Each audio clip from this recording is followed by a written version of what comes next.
જય સંવિધાન, જય ભારત. આ રીતે આરક્ષણનો મુદ્દો આવ્યો. આરક્ષણ બાબતે હું તો એમ કહું, ચાલો સત્તા પક્ષને જવા દો, વિરોધ પક્ષના કયા નેતા હોય ભાઈ આ બાબતે ખુલીને મેદાનમાં આવ્યો હોય તો કયો? ખરેખર વિરોધ પક્ષે રોડ ઉપર ન ઉતરી જવું જોઈએ. વિરોધ પક્ષનું કામ છે વિરોધ કરવાનું. તો વિરોધ પક્ષે આરક્ષણ બચાવવા માટે રોડ ઉપર ઉતરવું જોઈએ કે ન ઉતરવું જોઈએ? મને કયો. પછી આપ વાળા હોય કે કોંગ્રેસ વાળા હોય, એને સત્તા ઉપર ઉતરીને વિરોધ કરવો જોઈએ કે ભાઈ અમે ઓબીસી એસસી એસટી સમાજના આરક્ષણના પક્ષમાં છીએ. આરક્ષણ હટશે તો અમે ચાખી નહીં લઈએ. આ બાબતે કોઈ રોડ ઉપર કે કોઈ નિવેદન આપ્યા હોય તો કયો? હું કામે નથી આપતા? કેમ કે વિરોધ પક્ષના મોવડી મંડળમાં કબજો છે એ બીજાનો જ છે, એ કઈ આપણો છે નહીં. એમાં પણ ઓલા આકાઓ કે ને એમાં લોકોને કરવું પડે. એટલે તમે ગમે ત્યાં જાઓ, તમારી બકરી ડબ્બામાં જ પુરાયેલી છે. એક જિગ્નેશ મેવાણીએ સરસ મજાનું સ્ટેટમેન્ટ આપ્યું કે તમે આરક્ષણ પછી નાબૂદ કરજો, પેલા મોટેરા સ્ટેડિયમનું નામ જે લોખંડી પુરુષ જેને આપણે કહ્યા છે, જેને આપણે આદર્શ માનીએ છીએ, એ સરદાર પટેલનું નામ ભૂહી નાખ્યું. તો પેલા સરદાર પટેલનું નામ લઈ આવો, પછી આરક્ષણની વાત કરજો. એક વિરોધ પક્ષનો નેતા બારોબાર આવ્યો. બાકી મને તો બીજા તો કઈ દેખાણા નથી. મને બીજા કોઈ દેખાણા નથી. તો આ બધાની હું આરતી ઉતારવાની છે આપણે? હે, વિરોધ પક્ષમાં ગયા છો હું, એના કરતા સત્તા પક્ષમાં વયા ગયા. તમારે બોલવું જ ન હોય તો તમારે મૂંગું જ રહેવું હોય, કઈ બોલવું જ ન હોય તો સત્તા પક્ષમાં જ રહેવાય ને. તો હું કામ વિરોધ પક્ષમાં ગયા? જે ખરેખર મૂળભૂત સમસ્યાઓ ઉપર અવાજ તમે ના ઉઠાવો તો તમે શેમાં ઉઠાવો? ભાજપ વાળા બધા નેતાઓ વિડીયો બહાર પાડ્યા કે આ બિલ રજૂ થયું, હવે કોઈને છોડવામાં નહીં આવે.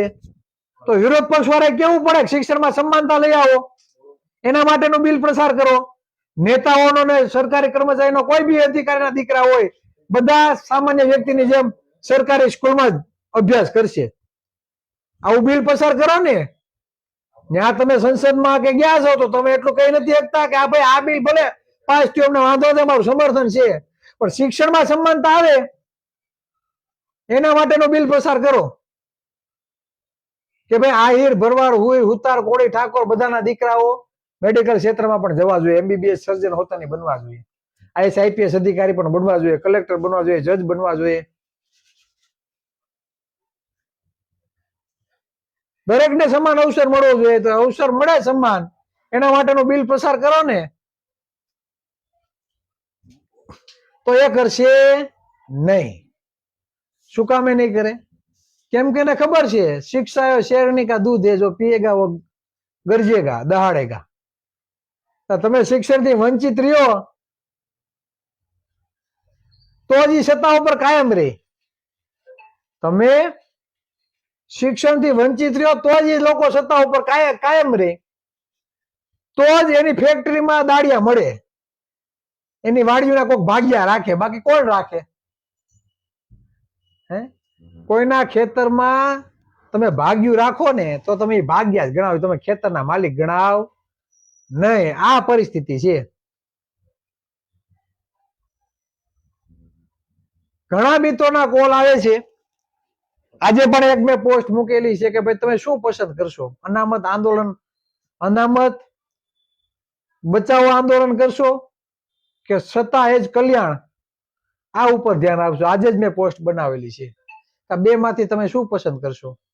ચાલો તમે અનામત બચાવો આરક્ષણ કરશો તો માગવાનું તો એવા લોકો પાસે જેની પાસે મત નથી. મત તો તમારા છે, તો માગવાનું કેની પાસે? એવા લોકો પાસે જેના મત નથી. વિચારવાનું તો આપણે છે કે સૌથી વધારે મત હોવા છતાં આપણે શું માંગ જ કરવાની, કઈ નવીન કરવાનું જ નથી. જે પણ મિત્રો લાઈવમાં હોવ તો કોમેન્ટ કરાવજો. ખરેખર સત્તા ઉપર પહોંચવા માટેની આપણે મહેનત કરવી જોઈએ કે નહીં? એના માટે આપણે અલગથી લાઈવનું એક સેશન રાખશું કે સત્તા ઉપર કબજો કરવા માટે આપણે ખરેખર પાર્ટીની રચના કરવી જોઈએ કે ના કરવી જોઈએ. ઓબીસી એસસી એસટી સમાજ, માઇનોરિટી સમાજ, દરેક સમાજને સાથે રાખી આપણે સત્તા ઉપર પહોંચવા માટે મહેનત કરવી પડશે, પાર્ટી બનાવવી પડશે. આવું કરવું પડશે કે નહીં? તમે મને કોમેન્ટ દ્વારા જણાવજો. કેમ કે ઘણા દિવસોથી ઘણા બધા મિત્રોના ફોન આવે છે, ખાસ કરીને દલિત સમાજના આગેવાનોના ફોન આવે છે કે ચિરાગભાઈ આપણે કે પાર્ટી કે બનાવીએ અને સત્તા સિવાય નકામું છે. કેટલીક વખત ભીખ માગશું. સત્તા એ જ કલ્યાણ શાસક સમાજનું જે નિર્માણ આપણા સંગઠનના લોગામાં લખેલું છે કે શાસક સમાજનું નિર્માણ. તો આ શાસક સમાજના નિર્માણ કરવા માટે અને ગાંધીનગરના સિંહાસન ઉપર કબજો કરવા માટે આપણે પાર્ટીની રચના કરવી જોઈએ કે ના કરવી જોઈએ, બરાબર? તો તે બાબતે આગામી દિવસોમાં આપણે ભેગું થવું જોઈએ કે કેમ, તે બાબતે જે પણ મિત્રો લાઈવ નિહાળતા હોય, જે મિત્રો અમને સાંભળતા હોય, તો તેમણે અહીંયા કોમેન્ટ કરવી. આજે દેવી પૂજક સમાજ છે તેની હાલત કેવી છે વિચાર્યું કોઈ દી? માલધારી સમાજને પૂછજો. આ લોકોએ દરેકની રાજનીતિ ખતમ કરી નાખી. કોળી ઠાકોરને તો રાખવા પડે જખ મરાવીને. કોળી ઠાકોરને તો રાખવા પડે છે. શું કામ? કે સૌથી વધારે વોટિંગ છે. બાકી બીજો નાનો નાનો જે ઓબીસી સમાજ છે, જે ઓબીસી સમુદાય છે, આ બધાની રાજનીતિ આ લોકોએ ખતમ કરી નાખી. તમે માલધારી સમાજ લઈ લો, તમે આહિર સમાજ લઈ લો, બીજા તમે ચહેરા જોઈએ, કેટલા ધારાસભ્ય વધ્યા છે, કેટલા મંત્રીઓ છે. હે, કદાચ મંત્રીઓ હોય તો નિર્ણયો તો ઓલા કે એમ જ લેવાનું. કોળી સમાજના એટલા ધારાસભ્ય હોવા છતાં ન્યાયની ભીખ માંગવા માટે ગાંધીનગર જવું પડે. તો આ સારી વાત કહેવાય કે આપણા માટે દુઃખની વાત કહેવાય? સારી વાત કહેવાય કે આપણા માટે દુઃખની વાત? એટલે આટલા ધારાસભ્યો આપણા સમાજમાં પણ છે, છતાં પણ મહુવામાં સમાજની બેનું દીકરીઓ છે ઢોર માર મારીને ચામડા કાળા કરી દીધા. હજી કેસ લટકે છે. 307 દાખલ કરવામાં આવી અને પોલીસ વાળા ફરિયાદી છે, લટકે છે. તો પાટીદાર સમાજ અને ક્ષત્રિય સમાજના આંદોલનકારીઓના કેસો પાછા ખેંચાઈ જાય. ભૂપેન્દ્ર પટેલને ખબર નથી પડતી કે કોળી ઠાકોર ઉપર ગુના દાખલ થયા છે 307, અને પોતાના જમીન બચાવવા માટે આંદોલન કર્યું છે. પોતાની જમીન બચાવવા માટે આંદોલનો કર્યા છે. તો તમને કોઈ કહેવાનું નથી એટલે ગુના દાખલ કરી નાખવાના. જે માલધારી સમાજ મહાનગરપાલિકામાં રહે છે, શહેરમાં રહે છે, ને પૂછજો તમારા નેરડાઓની હાલત આ લોકોએ કેવી કરી નાખી. સૌથી વધારે ડિમોલેશન ઓબીસી એસસી એસટી સમુદાયના મકાનો પડ્યા છે. હમણાં રાજકોટમાં ડિમોલેશન થયું જંગલેશ્વરમાં, 300 મકાન તો માત્ર આહિર સમાજના હતા, 300 કે 400. 200 મકાન કોળી ઠાકોરના હતા, બીજા બધા ઓબીસી એસસી એસટી અને માઇનોરિટી સમાજના હતા. તો મકાન કેમ આપણા જ પડે છે, બીજા કોઈના પડતા નથી? આ નરી આંખે તમારા ઘર પાડી દે છે તો હજી આંખું ખુલતી નથી. મકાન તો રહેવા માટે બનાવ્યા ને. તમારામાં તેવા હોય તો બીજા મકાન બનાવીને એને કહો ને તમે આ જગ્યા ખાલી કરો અને તમને આ જગ્યા અમે આપીએ છીએ મકાન બનાવીને. વર્ષો ત્યાં જે લોકો બાપ દાદાની પેઢી 30, 35, 40 વર્ષ ત્યાં જ્યાં રહે છે એ મકાન પાડી દે નાખો કોકના.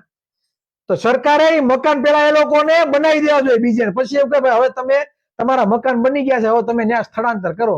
તો એમ કહે કે તમે માનવતાનું કામ કર્યું. તમારે ટેક્સ લેવો છે, તમારે મત લેવા છે, પણ અધિકારો આપવા નથી, હકનું આપવું નથી. મકાનો હોતા ને છીનવી લેવા. નોકરી તો ખાઈ જાવ છો, મકાનો ખાઈ જવાના,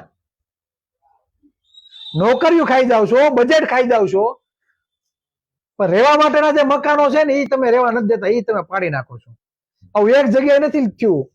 જ્યાં જ્યાં મહાનગરપાલિકા છે, જ્યાં જ્યાં શહેરીકરણ છે, આ બધી જગ્યાએ સૌથી વધારે મકાનનું ડિમોલેશન થયું હોય તો આ 85% ઓબીસી એસસી એસટી સમુદાયના ક્યાં છે? તો આપણે ન્યાય માટે ભીખ જ માંગવાની, ન્યાય માટે આંદોલનો જ કરવાના? ક્યાં સુધી આંદોલનો કરશું? મત આપણા છે. તમારા સમાજ, તમારા ગામના ઓબીસી એસસી એસટી સમુદાયને સમજાવો, લખ દો આપણી દિવાલો પે કે તુમ ઇસ દેશ કે શાસક હો. સૌથી વધારે મત તમારા છે. સત્તા ઉપર કબજો કરો, નકર ન્યાયની ભીખ જ માગવી પડશે. અને અત્યારે નહીં લડો, અત્યારે નહીં બોલો તો આવનારા સમયમાં આવનારી પેઢી તમને કહેશે કે અમારા હક અધિકારો છીનવાતા તેથી તમે ગયા હતા ક્યાં?